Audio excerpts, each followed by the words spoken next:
நிலையான புகழுக்குரிய தூய்மை மிகு நற்கருணைக்கு எல்லா காலமும் ஆராதனையும் புகழும் ஆட்சியும் உண்டாக கடவது. நிலையான புகழுக்குரிய தூய்மை மிகு நற்கருணைக்கு எல்லா காலமும் ஆராதனையும் புகழும் ஆட்சியும் உண்டாக கடவது.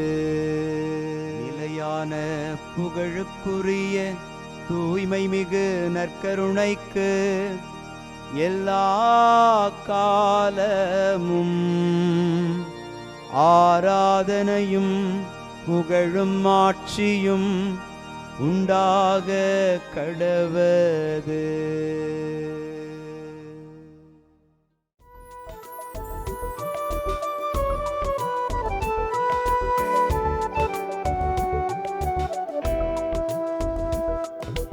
எபினேசரே ஆராதனை, என் துணையாளரே ஆராதனை. எபினேசரே ஆராதனை, என் துணையாளரே ஆராதனை. மறப்பேனோ உமது அன்பை, மறப்பேனோ உமது அன்பை. மண்டியிடுவேன் உன் பாதத்திலே, மண்டியிடுவேன் உன் பாதத்திலே. ஆண்டவருக்குள் பிரியமான சகோதர சகோதரிகளே, இன்று ஆகஸ்ட் மாதம் 30 சனிக்கிழமை. ஆண்டவருடைய திருப்பிரசன்னம் நிறைந்திருக்கிற இடத்தில் நாம் ஆண்டவருக்கு முன்பாக வீற்றிருக்கிறோம். நாம் ஒருவருக்கொருவர் அன்பு செலுத்த வேண்டும் என்பதை கடவுளிடமிருந்தே நாம் கற்றுக்கொண்டிருக்கிறோம் என்கிற ஒரு இறை உண்மையை பவுலடியார் தெசலோனிக்கருக்கு வெளிப்படுத்துவதை உணர்த்தும் இன்றைய நாளினுடைய வாசகத்தின் கருத்தை உள்வாங்கியவர்களாய், இந்த நற்கருணை ஆண்டவர் நம்மீது கொண்டிருக்கிற அன்பின் ஆழத்தினாலே நம்மோடு அவர் இணைந்திருக்கிறார். இதை உணர்ந்திருக்கிற நாமும் அன்பில் அனைவரோடு இணைந்திருக்க ஆற்றல் வேண்டி மன்றாடி ஜெபிப்போம். ஆண்டவர் உலகுக்கு நீதி வழங்க வருகின்றார். ஆண்டவர் உலகுக்கு நீதி வழங்க வருகின்றார். திருப்பாடல் 98 நமக்கு இன்று அருளப்பட்டிருக்கிறது. பல்லவியாக ஆண்டவர் உலகுக்கு நீதி வழங்க வருகின்றார். கடவுள் இந்த உலகிற்கு இரக்கத்தை கொடுப்பதற்காக அல்ல, மாறாக நீதியை வழங்கவே அவர் மீண்டும் வரவிருக்கின்றார். ஆண்டவர் வருகிற அந்த 2ஆம் வருகையின் பொழுது நீதியை நாம் அவரிடத்திலே பார்க்க போகிறோம். இரக்கத்தை அந்த இடத்திலே நம்மால் காண முடியாது. காரணம், இந்த காலகட்டத்தில்தான் கடவுள் இரக்கத்தின் தெய்வமாய் வெளிப்படுகிறார். இதை உணர்ந்து ஆண்டவருடைய நீதிக்காக நாம் காத்திருக்கிற பிள்ளைகளாய் நீதியோடு வாழ்ந்து அவர் முன் நிற்க மன்றாடி ஜெபிப்போம். ஆண்டவர் உலகுக்கு நீதி வழங்க வருகின்றார். ஆண்டவர் உலகுக்கு நீதி வழங்க வருகின்றார். திருப்பாடலின் வரிகள் உரைக்கிறது, ஆண்டவருடைய வலக்கரமும் புனிதபுகு புயமும் அவருக்கு வெற்றியை அளித்துள்ளன என்று. ஆண்டவருடைய வலக்கரத்தில் நம்பிக்கை கொண்ட பிள்ளைகள், ஆண்டவரது புனிதமிகு புயத்தில் நம்பிக்கை கொண்டிருக்கிற பிள்ளைகள் வெற்றியை காண்பார்கள். மனிதர்களை நம்புகிறவர்களோ அவமானத்திற்கு உள்ளாவார்கள். இதோ ஆண்டவரை நம்பியிருக்கிற பிள்ளையாய் நீங்கள் இருக்கிறீர்கள்.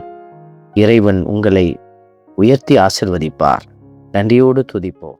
ஆண்டவர் உலகுக்கு நீதி வழங்க வருகின்றார். ஆண்டவர் உலகுக்கு நீதி வழங்க வருகின்றார். இத்திருப்பாடலின் வரிகள் நமக்கு உரைப்பது பூவுலகை நீதியுடன் ஆண்டிடுவார், மக்களினங்களை நேர்மையுடன் ஆட்சி செய்வார். இன்றைய காலகட்டத்தில் நீதியும் நேர்மையும் விலை பேசப்படுகிற காலத்தில் கடவுளுடைய ஆட்சியிலே நீதி நிலைநாட்டப்படும், நேர்மை நிலைநிறுத்தப்படும். இந்த ஆசீர்வாதமான ஆட்சியை கொடுக்க இருக்கிற ஆண்டவருக்கு நன்றி செலுத்தி துதிப்போம். ஆண்டவர் உலகுக்கு நீதி வழங்க வருகின்றார். ஆண்டவர் உலகுக்கு நீதி வழங்க வருகின்றார். அன்பின் பரமபிதாவே, நன்றியோடு உம்மை துதிக்கிறோம், உம்மை ஸ்தோத்தரிக்கிறோம், உம்மை ஆராதிக்கிறோம், நன்றி செலுத்துகிறோம். நீதி நேர்மை என்பதையெல்லாம் எங்களுக்கு அறிய தருகிற வார்த்தைக்காக நன்றி செலுத்துகிறோம். நீர் நீதியுடன் ஆண்டு நீதியே உலகை வெல்லும் என்கிற உண்மையை எங்களுக்கு உணர்த்தி கொண்டிருக்கிறீர். நேர்மையுடன் வாழுகிற பிள்ளைகள் உம்முடைய ஆட்சியில் உம்முடன் சேர்ந்து அவர்கள் மகிமை அடைவார்கள் என்பதையெல்லாம் நீர் எங்களுக்கு உணர்த்துகிறீர். நாங்களும் இந்த நீதிக்கும் நேர்மைக்கும் சான்று பகர எங்களுக்கும் நீர் உதவி அருளும். ஆமென்.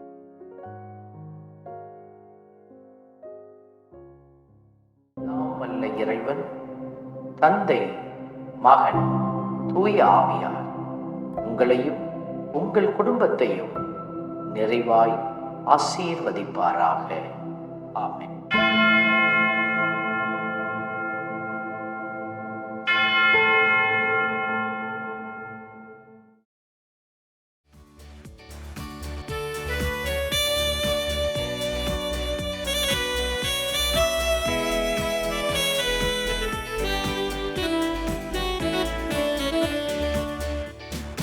இஸ்ரவேலின் துதிகளுக்குள் என்றும் வாசம் செய்பவரே, உம்மை நம்பி வந்த யாவருக்கும் என்றும் நன்மைகள் செய்பவரே, உம்மை என்றென்றுமே என்றென்றுமே பாடி புகழ்ந்திடுவோம்.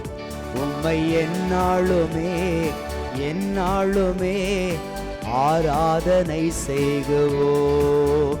உம்மை என்றென்றுமே என்றென்றுமே பாடி புகழ்ந்திடுவோம். உம்மை எந்நாளுமே எந்நாளுமே ஆராதனை செய்குவோம். ஆராதனை ஆராதனை ஆராதனை உமக்கே. அல்லேலூயா அல்லேலூயா, துதி மகிமை உமக்கே. ஆராதனை ஆராதனை ஆராதனை உமக்கே. அல்லேலூயா அல்லேலூயா, துதி மகிமை உமக்கே.